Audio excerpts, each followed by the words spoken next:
Good morning, everybody. It is Sunday morning, sorry. And what I thought I'd do for you is do a little nature walk and a little quick ab workout that you can do on the run. If you're on a lunch break, you don't have to do it where I am. This is just a bit of a guide. But you can do, you can run down to the park at lunch if you've got 10 minutes spare. 15 minutes even better.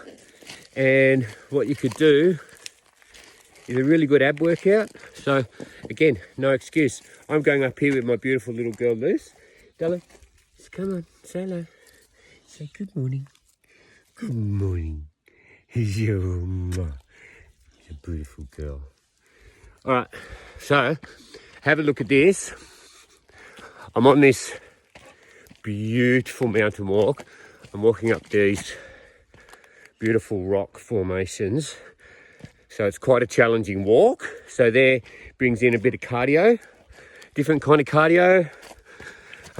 Anything moving, it's getting your heart rate up and it's walking. So just have a look at this where I'm going to walk up.